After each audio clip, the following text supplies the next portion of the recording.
Estamos de regreso en nuestro segmento de Rimanaco y Palestra. En esta oportunidad nos acompaña el profesor Percy Grandes. Muchas gracias por aceptar nuestra invitación. A ustedes por la gentil invitación. Perfecto, profesor. El día de hoy vamos a hablar sobre su reciente obra, Régimen Jurídico del Daño Ambiental. Nos gustaría saber qué le decantó por investigar este tema, qué problemáticas usted revisó o qué le inspiró. Bueno, yo me dedico al derecho ambiental desde bastante joven, desde mi época de estudiante, y el daño ambiental como tal, o la reparación y prevención del daño ambiental, siempre lo veía como uno de los principales desafíos del derecho ambiental. Entonces, en la maestría, en la Universidad de Alicante, tuve la oportunidad de hacer toda una investigación, ¿no?, sobre esta materia, y eso finalmente hizo pues que me motive a convertirlo posteriormente en un libro. Bueno, Palestra tuvo la gentileza de publicarlo. Y eso básicamente fue lo que me inspiró a escribir sobre daño ambiental. Es un tema que desde luego eh, es interesante y es un desafío no solamente en Perú, en muchos países el daño ambiental suele ser uno de los principales desafíos del derecho ambiental, porque no solamente puede generar un impacto en el ambiente, sino que los daños ambientales pueden además generar una afectación en la salud de las personas, en el patrimonio de las personas.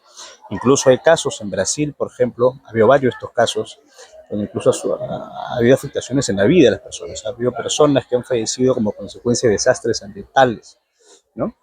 En el Perú ha habido varios desastres ambientales, hace unos años también en Canilla, y desde luego allí vemos que puede generar también afectaciones en el patrimonio de la persona, ¿no? De la importancia de gestionar adecuadamente los riesgos ambientales para evitar justamente de que ocurran daños ambientales. Es correcto, sí, sí. Y sobre eso, doctor, me gustó mucho y estaba también recordando la presentación que hubo del libro en la casa, en el Colegio de Abogados de Lima, y donde allí explicó un poco más a fondo los aportes del título. Y aquí viene mi siguiente pregunta, ¿no? ¿Qué encontrará el lector, el investigador, que también como usted se inspiró en el derecho ambiental, que por su naturaleza influye en tantos aspectos de la vida y no solamente de la vida personal del individuo, sino también de la sociedad y también es transgeneracional? Entonces, ¿qué podemos encontrar aquí en la obra? Bueno, en el libro abordo, explico el régimen jurídico del daño ambiental, ¿no?, en el que planteo determinadas acciones orientadas a gestionar adecuadamente los riesgos ambientales por parte de las empresas, ¿no? Primero cumpliendo con la normativa ambiental, la regulación, luego también autorregulándose. Hay varias formas de la autorregulación, el compliance ambiental, las auditorías ambientales, etcétera. Y por último también existe una adecuada gestión de los riesgos por parte del Estado. El Estado finalmente eh, se encarga de admitir, de autorizar riesgos ambientales cuando aprueba determinadas normas ambientales, cuando aprueba una certificación ambiental, cuando otorga títulos habilitantes, cuando aprueba normas como límites máximos permisibles o estándares de calidad ambiental. Lo que hace el Estado es determinar, autorizar determinados riesgos, ¿no? No podemos vivir en un escenario de riesgo cero, ¿no? Sí o sí tenemos que convivir con los riesgos, pero esos tienen que ser adecuadamente gestionados para evitar impactos ambientales. Entonces, el libro justamente aborda determinados aspectos para gestionar y prevenir daños ambientales, y si es que esto llegase a ocurrir, también se plantean algunas acciones orientadas a que exista una reparación oportuna y efectiva de los daños ambientales. En el Perú tenemos miles de pasivos ambientales que son daños huérfanos, sobre los cuales ni la empresa ni el Estado en su momento se hizo cargo. Entonces, la idea es que eso no vuelva a ocurrir, ¿no?, que se repare los daños ambientales que se han generado. Y justamente en esa línea también planteo en esta obra de que el Perú existe en algún momento un régimen de responsabilidad ambiental, en el que apenas ocurre un daño ambiental, existan dos procedimientos administrativos distintos, independientes, ¿no? Hoy por hoy, por ejemplo, las medidas correctivas están amarradas a la tramitación de un procedimiento administrativo sancionador. Correcto. Concluye el procedimiento sancionador y el UEFA dicta medidas correctivas, orientada justamente a la reparación o compensación del daño ambiental. Lo que planteo en el libro es que puede existir procedimientos independientes como existen en los países más desarrollados en materia ambiental. Que apenas ocurre un daño, existe un procedimiento sancionador cuya finalidad sea determinar las responsabilidades, pero en paralelo existe un procedimiento de responsabilidad ambiental orientado exclusivamente a la reparación del daño. La potestad sancionadora es distinta de la potestad de reparación. Por lo tanto, no tiene por qué ir amarrada una a la otra. Deberían ir en puertas separadas y eso justamente en esa línea, ¿no? De que la reparación de daños sea oportuna y efectiva en el país, ¿no? A mí me parece muy interesante este tema porque justo estuve investigando para mi tesis como bachiller específicamente sobre medidas correctivas y precisamente que se desligue de un PAU, ¿no?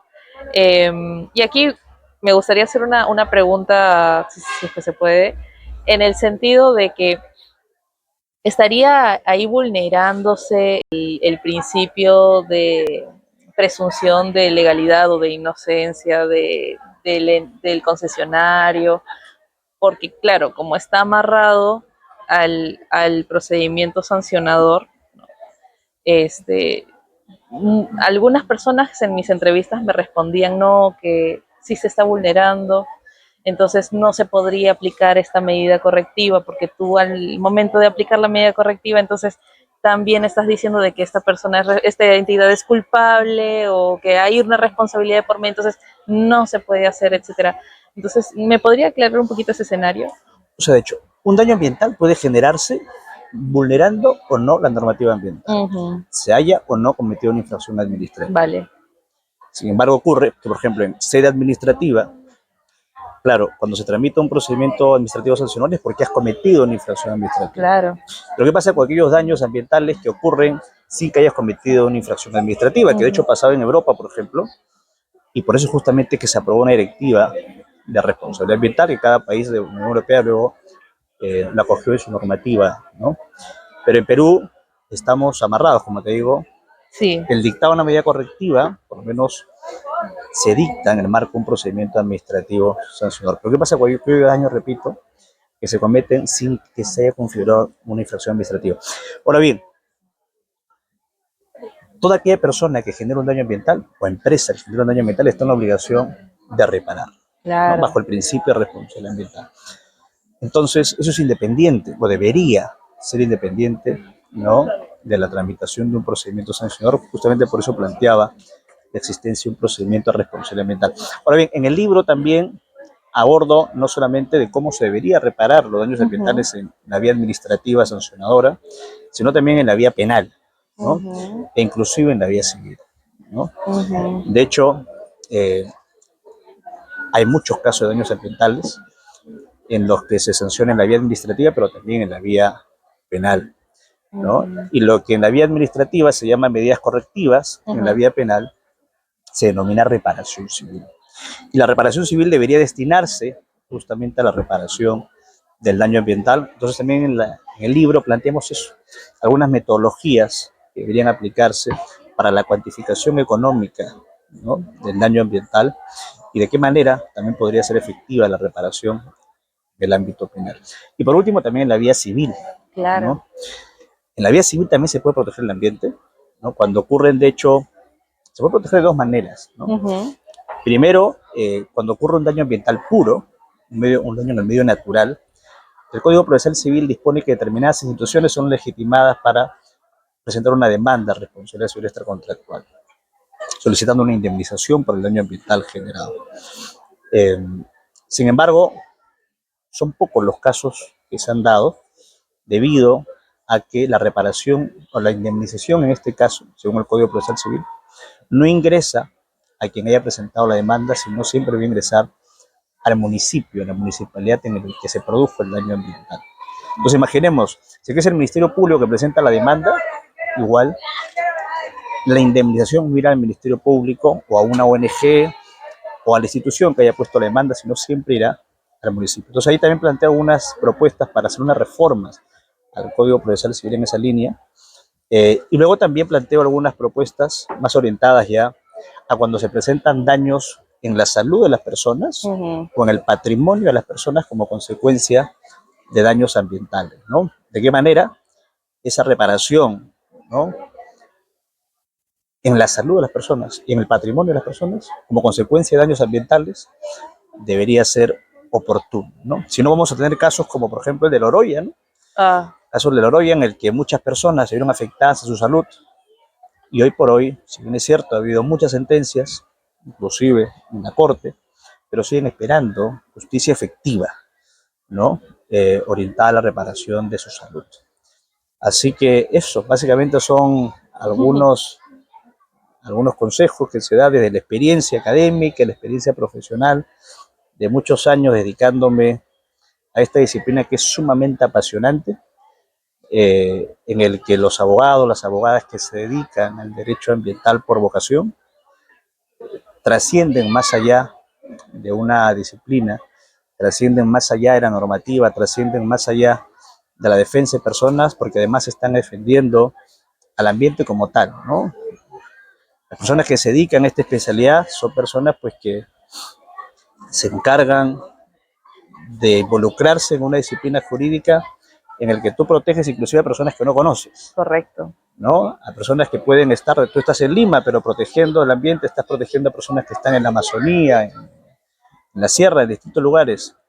Eso es lo apasionante, lo rico de esta disciplina, que es una disciplina que trasciende, ¿no? Es una disciplina en la que puedes dejar huella, en la que finalmente puedes aportar en tu país, y también a las generaciones venideras, ¿no? Que tus hijos, que tus nietos finalmente sepan que tu padre o tu abuelo, finalmente, mañana más tarde, ¿no?, cuando pasen los años, sepan que tuvieron a alguien, ¿no?, que la familia que se encargó de proteger el ambiente es el ámbito jurídico, ¿no? Así que yo admiro mucho a las personas que se dedican al derecho ambiental, como muchas disciplinas más, ¿no?, que de hecho tienen un fuerte componente social de compromiso ambiental. Es muy inspirador lo que me menciona. Y ya también para culminar la entrevista, me gustaría preguntarle cómo usted ve el panorama, no sé si a corto plazo, largo plazo, de cómo se están tratando tal vez diversos problemas ambientales que perduran, como el caso de Loroya, ¿no? U otros casos de derrames de petróleo, u, por ejemplo, accidentes que medran los recursos forestales u otros, ¿no? ¿Cómo cree que se están tratando? ¿Estamos mejorando? ¿No lo estamos haciendo? ¿Se están atendiendo todos estos procedimientos a tiempo o no? Yo lo que creo es que a ver, si bien es cierto, la prevención y reparación de daños ambientales suele ser uno de los principales desafíos del derecho ambiental, hay otro gran desafío y es la efectividad del derecho ambiental. Tenemos una gran diversidad de normas de regulación ambiental, pero muchas de estas pues no se cumplen, ¿no? De hecho, la propia Naciones Unidas hace unos años advertía de esto, ¿no?, que tenemos una gran cantidad de normas en el mundo en materia ambiental, pero el gran desafío es la efectividad, que se cumplan. Y para que se cumplan, un elemento importante es la voluntad política, ¿no?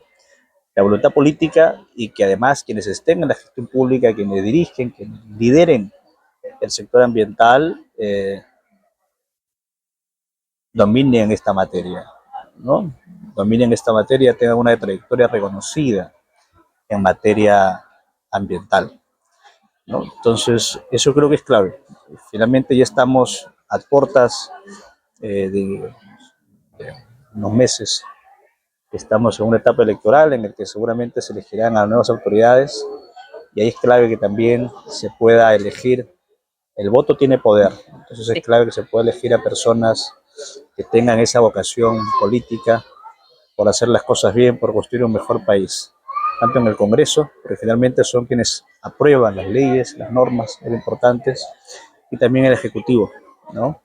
Eh, Eso es clave, que tengamos líderes, gobernantes, congresistas, autoridades que tengan un compromiso, una vocación con proteger el entorno, con proteger el ambiente, con que exista un aprovechamiento sostenible de los recursos naturales, ¿no? Y que eso, creo que eso finalmente va a hacer que tengamos un país más sostenible. Perfecto, muchas gracias por responder la pregunta, todas las preguntas y también por darse un tiempo de compartir con nosotros, ya que como Palestra Editores nos importa mucho conocer más allá de lo que está escrito, sino también lo que está detrás, ¿no? La investigación, estos sentimientos y pensamientos suyos para poder investigar sobre el tema, escribir y, por qué no, buscar una adecuada tutela ambiental en nuestro país.